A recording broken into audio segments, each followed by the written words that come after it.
Hallo Freunde der Sonne oder heute besser gesagt des gemütlichen Kaminfeuers. Ja, wir haben hier Anfang Juli mitten in Paraguay den Winter erwischt. Und ja, wie es auch in Deutschland ist, im Winter ist es hier kalt.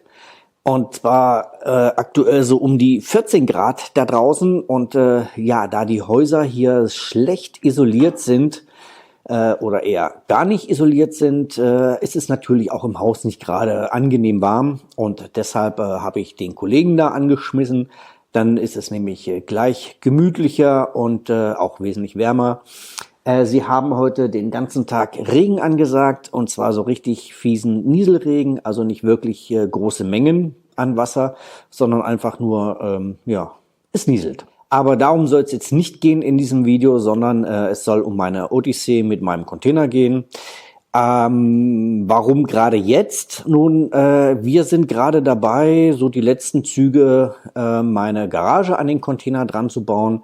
Das kommt natürlich auch noch in dem Video, aber vorab so von der logischen Reihenfolge her natürlich erstmal, wie ist der Container überhaupt hierher gekommen, wo er jetzt steht.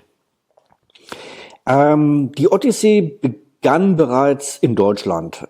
Ich hatte mir hier über das Internet einen relativ vertrauenswürdigen, erfahrenen Spediteur gesucht, der dann im Prinzip alles abgewickelt hat. Von der Containerbesorgung über die Anlieferung, die Abholung, den Versand nach Hamburg, zum Containerhafen, die Verschiffung hier bis nach Paraguay und von Paraguay über den Zoll bis vor die Haustür. Und ja, das wollte ich euch jetzt alles erklären. Es ist leider nicht alles ganz glatt gelaufen, aber im Endeffekt steht er jetzt hier. Das Ganze war ein bisschen teurer als geplant und veranschlagt, aber gut. Fangen wir erstmal von vorne an.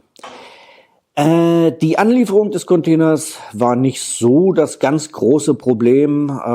In Deutschland, so das Übliche, hat man ja überall Asphaltstraßen. Von daher wurde der Container von einer Spedition geliefert, abgestellt am Straßenrand.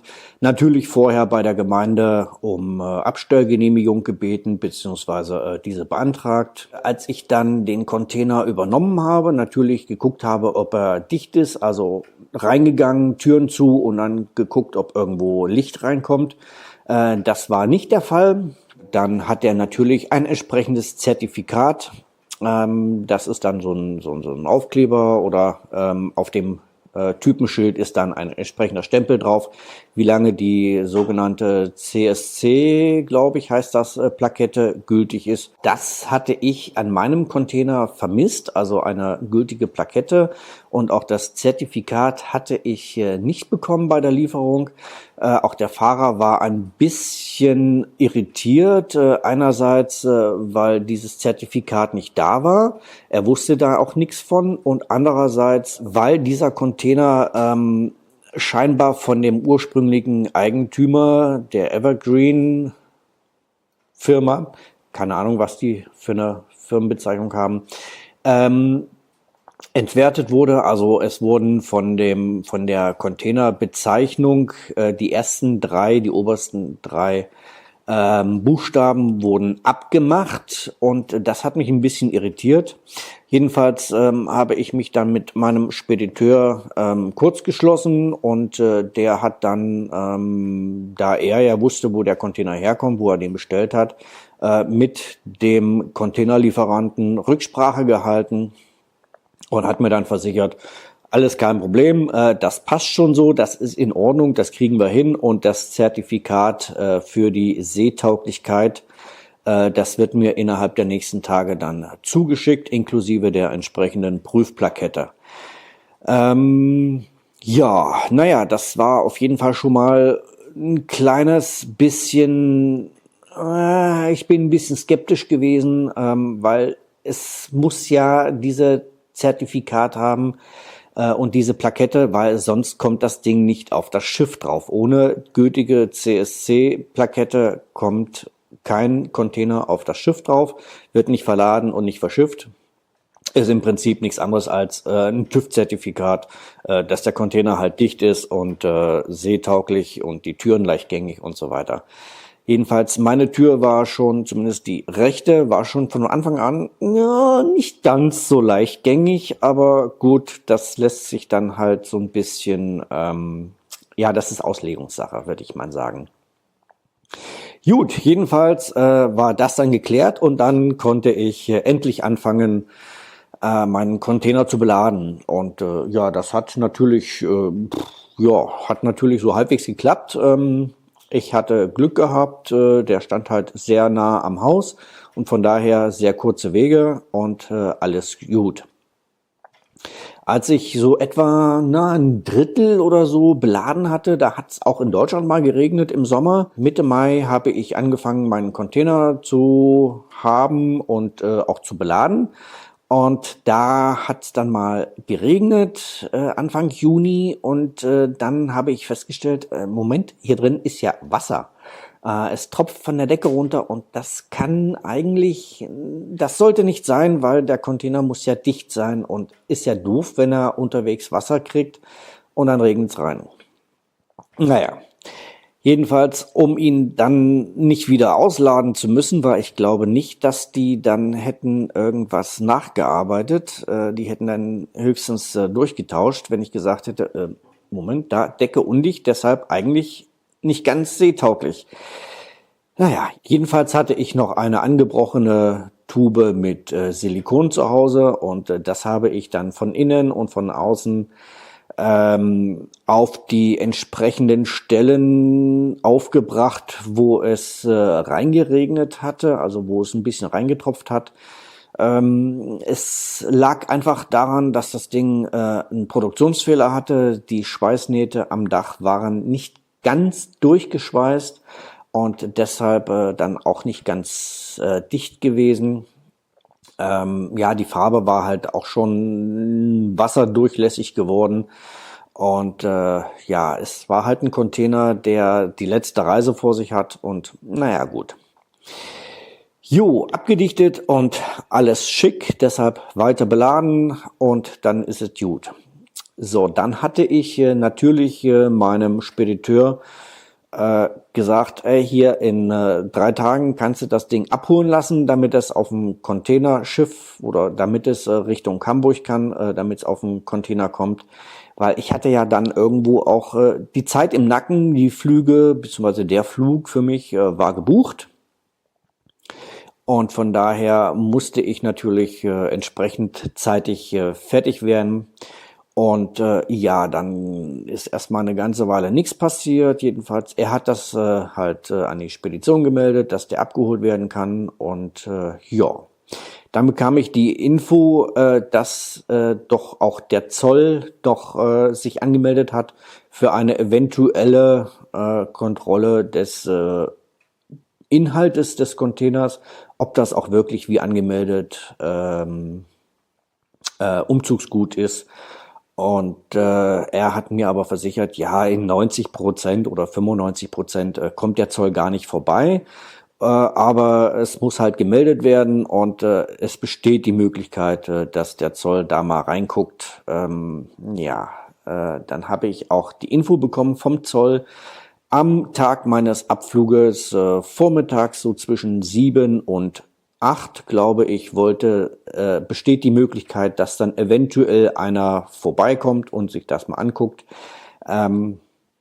Und ja, so wie es prophezeit war, es war keiner da. Ich stand da so, ich muss ja auch irgendwann mal Richtung Flughafen. Ja, Aufregung völlig umsonst, aber gut, so sind halt die deutschen Vorschriften. Die Abholung des Containers wurde mir dann für den folgenden Tag prophezeit. Allerdings ja, war ich da schon in Sao Paulo gelandet. Und ja, dann habe ich halt einen Kumpel gefragt, dass für den Fall der Fälle, dass irgendwas ist, dass ich ihn als Kontakt angeben kann, falls da noch irgendwas ungeklärt ist oder wie auch immer.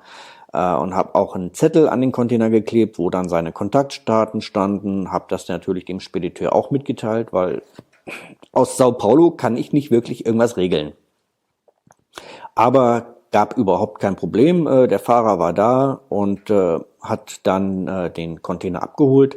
Normalerweise ist es so, dass der Fahrer dann auch schon eine Plombe mitbringt, um den Container zu verplomben, damit da keiner mehr rein kann oder noch irgendwas anderes machen kann. Ich hatte sicherheitshalber natürlich ein Vorhängeschloss davor. Einerseits, damit ich sicher bin, dass das Ding nicht in Deutschland nochmal aufgemacht wird und leergeräumt wird oder irgendwas reingestellt wird, was nicht reingehört. Weiß man ja nicht, was es da für Spaßvögel gibt. Und war aber alles kein Problem. Ich wusste, ich muss auf jeden Fall ein Schloss freilassen für die Zollplombe. Und deshalb habe ich nur ein Vorhängeschloss davor gehängt. Reicht ja eigentlich auch völlig aus. Und ja, bekam dann, als ich in Sao Paulo war, da meinen Aufenthalt hatte, bekam ich die Info von meinem Kumpel, hier der Container wurde jetzt gerade abgeholt und ja, der Fahrer wusste nichts von einer Plombe, aber er meinte, das machen die dann im Depot in Hamburg und das ist überhaupt kein Problem, das wird geregelt. Jo, wieder was von der Backe. Jo, dann war es erstmal eine ganze Zeit lang still. Klar, der Container ist dann nach Hamburg gekarrt worden. Ich gehe mal davon aus, er wurde mit dem LKW abgeholt. Der wurde mit der Bahn dann von wahrscheinlich München-Gladbach nach Hamburg gefahren und dort dann zum Hafen gebracht. Wurde dann irgendwann auf das Schiff verladen. Da habe ich dann, glaube ich, auch die Info bekommen, hey, hier der Container ist jetzt auf dem Schiff. Und ja, die nächsten 1, 2, 3 Monate wirst du nichts mehr davon hören. Jo, dann bekam ich die Info, ja, der Container ist jetzt in Asunción angekommen im Hafen. Okay, gut, supi. Dann muss er da natürlich noch durch den Zoll und kann dann irgendwann, wenn er vom Zoll in Asunción freigegeben wurde, kann er dann natürlich auch geliefert werden. Ja, er stand dann 2 Wochen in Asunción im Hafen, bevor er dann vom Zoll freigegeben wurde. Und dann kam die Info, ja, wann möchtest du ihn denn geliefert haben und wohin möchtest du ihn geliefert haben? Oder willst du dich selber drum kümmern, um die Lieferung? Ich so, ne, ich kenne hier keinen, also mach mal, du hast die Connections.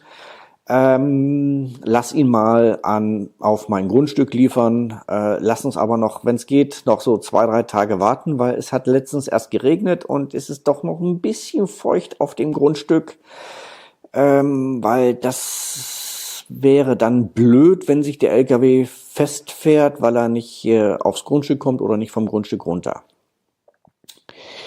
Jo, ich glaube 2 Wochen hat man dann Zeit, den Container nach der Zollfreigabe abzuholen. Und alles, was dann länger dauert, das kostet auch im Zoll beziehungsweise im Hafen in Asunción entsprechende Gebühren. Die sind wohl nicht unerheblich, habe ich mir sagen lassen. Also habe ich dann doch schon darauf drängen müssen, dass er dann irgendwann mal doch geliefert wird. Und dann müssen wir halt durch und gucken, wie der LKW klarkommt. Natürlich hatte ich in der Zwischenzeit schon meinen entsprechenden Stellplatz für den Container ausgesucht und auch schon entsprechende Pfosten, also Stelzen für den Container mauern lassen, damit der halt erstens nicht direkt auf dem Boden steht, weil dann kriegt er immer Feuchtigkeit von unten und wird irgendwann von unten verrotten.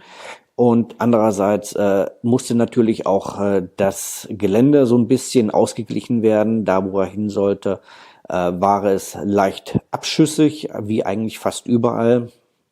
Und deshalb ist es sinnvoll, hier irgendwelche kleine Stelzen, kleine Pfosten, Pontons, wie auch immer man sie nennen möchte, machen zu lassen. Er sollte ja dann auch für die Ewigkeit dort stehen und dann später als Lager bzw. Werkstatt oder beides fungieren. Natürlich hatte ich im Vorfeld meinem Spediteur auch schon den Standort mitgeteilt, wo denn der Container hingeliefert werden muss, nämlich auf das Grundstück, was ich vorher im Auge hatte, wo ich eigentlich ursprünglich mein Häuschen bauen wollte, was ich kaufen wollte, was dann aber aufgrund der Lage und der Geschehnisse dort nicht zustande gekommen ist. Aber das wisst ihr ja schon, das habe ich ja schon mal ein Video drüber gemacht, werde ich da natürlich nochmal verlinken. Und ja, jedenfalls wurde er dann angeliefert von einem professionellen Fahrer. Naja, gut. Die Einfahrt habe ich ein bisschen vorbereiten lassen, auf jeden Fall, damit er da reinkommt. Er kam allerdings aus einer Richtung, wo er dann nicht so gut in die Einfahrt rein konnte. Und deshalb ist er dann die Straße weitergefahren und wollte dann an einem Feldweg wenden, damit er dann die Einfahrt besser nehmen kann. Allerdings war der Feldweg ein bisschen weich durch den Regen. Und somit hat er sich dann da unten festgefahren. Gut. Zum Glück hatte ich Bekannte dort aus dem Dorf und die kannten sich natürlich aus und kannten Hinz und Kunz und jeden und haben dann ganz schnell mal einen Traktor organisiert, der dann den LKW mit dem Container hinten drauf wieder rauszieht aus dem festgefahrenen Feldweg. Super. Hat wieder ewig gedauert und naja, kostet natürlich auch immer entsprechend Kleingeld. Jedenfalls kam er dann auf mein Grundstück und ist dann auf das Grundstück gefahren, hat dort gewendet und ist dann rückwärts gefahren und weitergefahren, immer weiter bergab gefahren und ich wusste nicht, warum er so weit fährt. Ich glaube, er auch nicht, aber er ist jedenfalls relativ weit rückwärts gefahren und es wurde immer abschüssiger und immer steiler und irgendwann da unten kommt dann auch ein Bach. Naja, jedenfalls hat er dann irgendwann gestoppt und wollte dann vorwärts fahren, um dann an den entsprechenden Abstellort zu kommen. Hat das aber nicht geschafft, weil er sich da festgefahren hat. Klar, je abschüssiger, desto mehr Kraft braucht er, um wieder rauszukommen und das hat leider nicht funktioniert. Also wieder den Traktor organisiert, der war ja zum Glück noch in der Nähe. Und ein großer Traktor, der hat's aber leider nicht geschafft. Jedenfalls wurde dann noch ein zweiter Traktor organisiert und die beiden haben es dann nach einigen Anläufen und Versuchen geschafft, den LKW wieder aus seiner misslichen Lage zu ziehen und dann auch dahin zu ziehen, wo er denn abstellen sollte. Das Abstellen an sich, das Abladen des Containers hat dann auch problemlos funktioniert, so größtenteils. Und der Container stand dann so und dort, wie er stehen sollte. Das Ganze war natürlich für die Anliegenden oder für die Leute in der Nähe ein totales Spektakel und alle haben sich auf meinem Grundstück versammelt, um dem Ganzen beizuwohnen und das zu beobachten. Und war Highlife, auf jeden Fall ein Erlebnis. Ich denke mal, sehr viele von denen haben noch nicht mal so einen Container aus der Nähe gesehen gehabt. Also von daher, jo. Und die Tatsache, dass da auch noch die beiden Traktoren hin mussten, um den rauszuziehen, war natürlich auch nochmal Spektakel. Was ein Elend.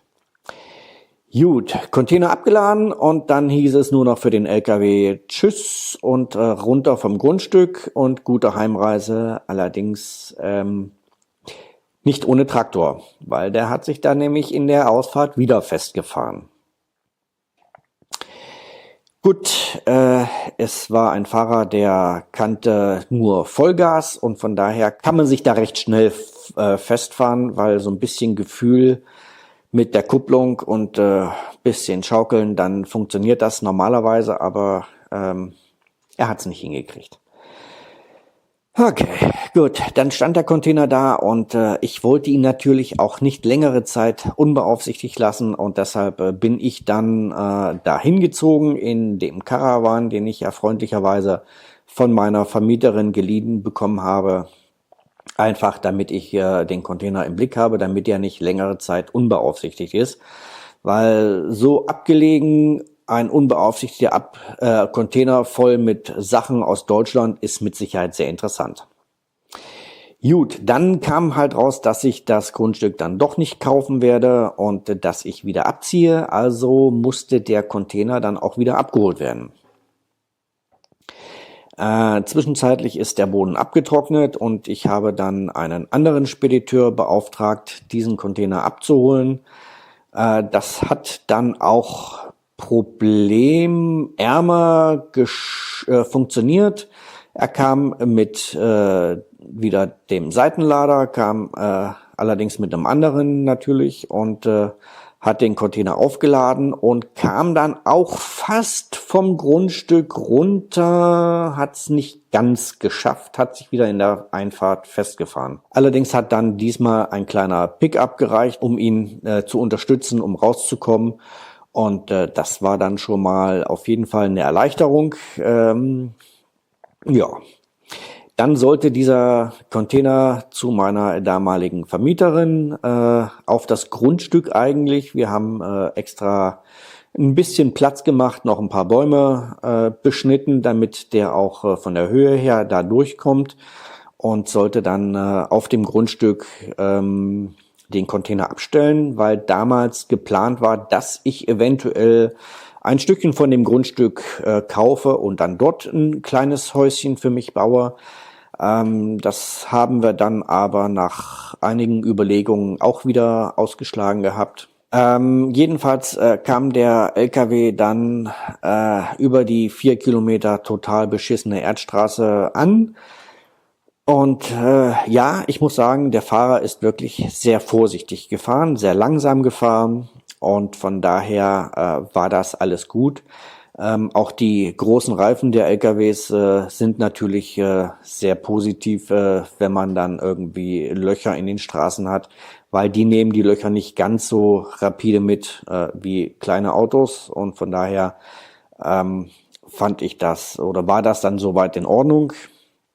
Allerdings sollte der ja in das Grundstück reinfahren und dann auf dem Grundstück den Container absetzen. Ich hatte da schon große Natursteine bereitgelegt, damit er dann halbwegs gerade und stabil stehen kann.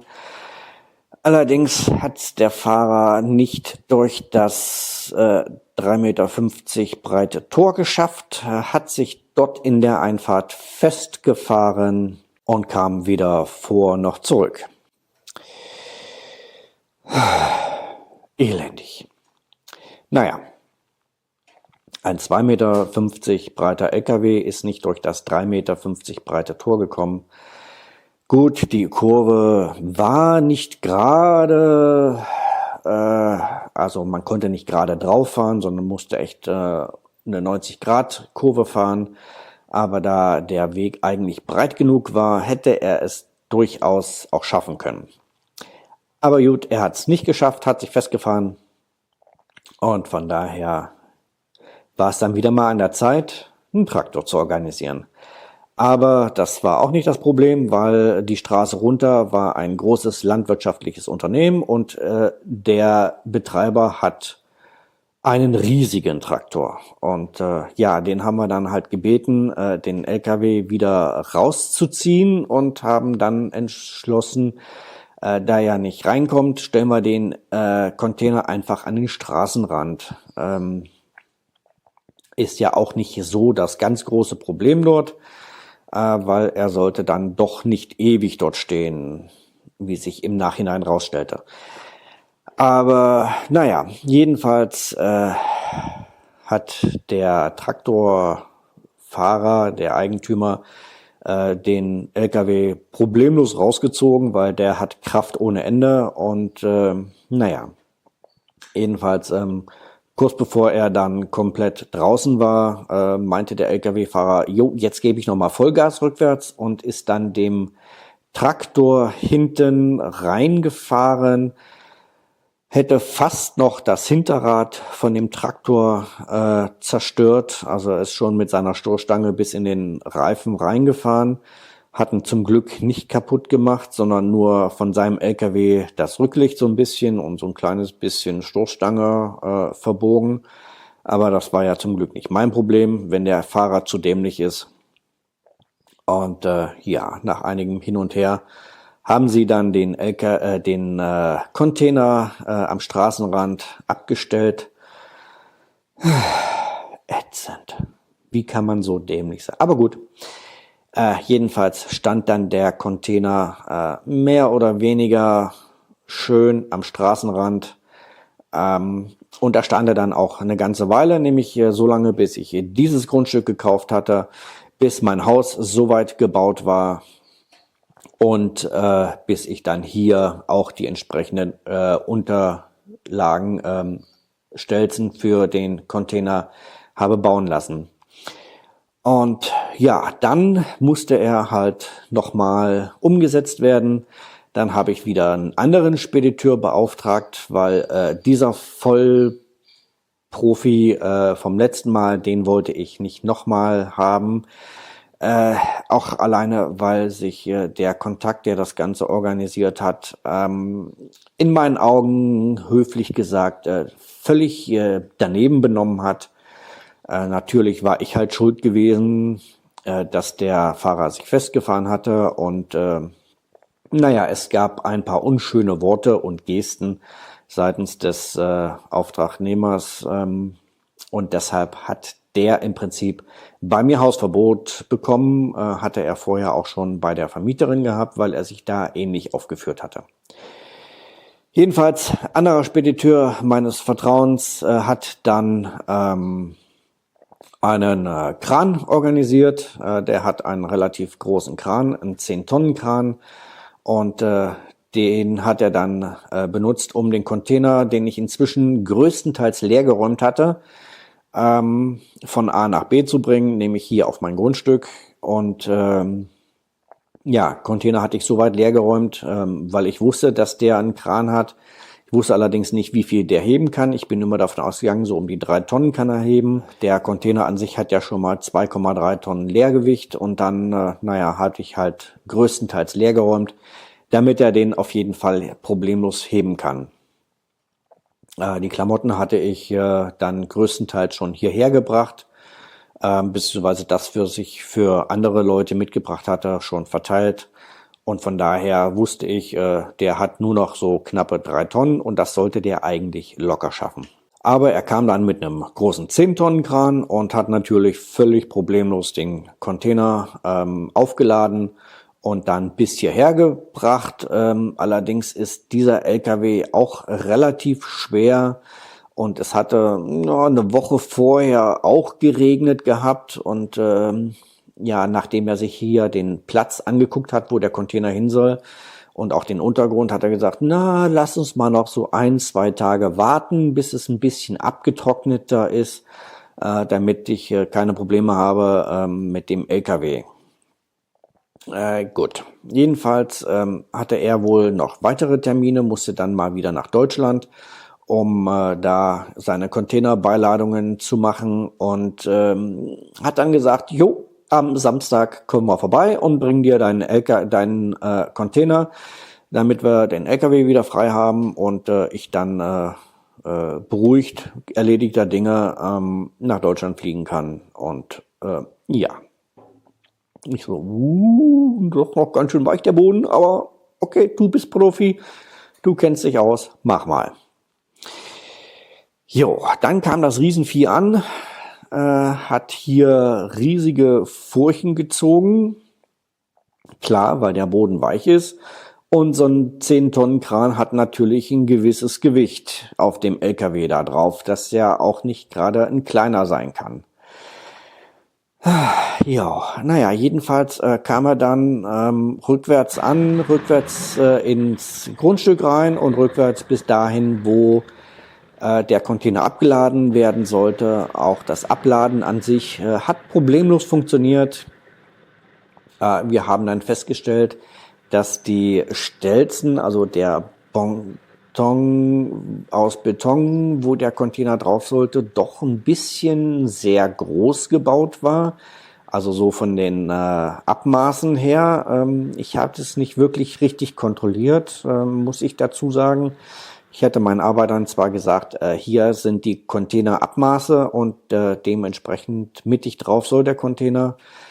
Und irgendwie, naja, aber der Container steht jetzt auf den Betonstelzen drauf, zwar eher am Rand als in der Mitte, aber es ist okay, er steht und er steht gut, wie er steht. Jedenfalls ist mir schon ein Stein vom Herzen gefallen, weil der Container ja problemlos abgeladen werden konnte.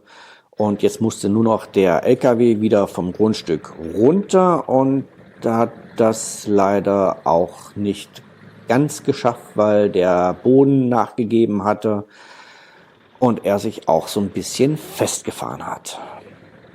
Schon wieder. Yay, prima.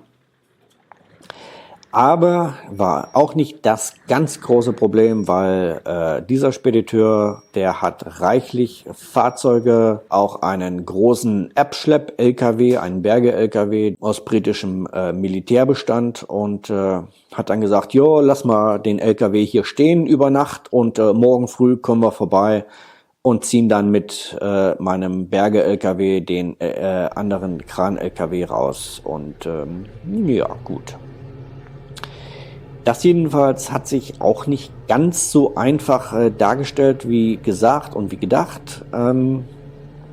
Aber schlussendlich haben sie es dann irgendwie geschafft. Ich weiß es nicht, weil ich hatte einen anderen Termin, musste also woanders hin und habe dann halt nur noch gesehen, dass mir die beiden LKWs entgegengekommen sind. Also müssen sie es irgendwann innerhalb von 3-4 Stunden doch geschafft haben, das Ding da wieder rauszuziehen. Allerdings sah mein Grundstück entsprechend aus. Tiefe Furchen überall, da wo die gewerkt haben. Und naja, jedenfalls habe ich schlussendlich meinen Container da, wo er stehen soll, auf meinem Grundstück nahe meines Hauses.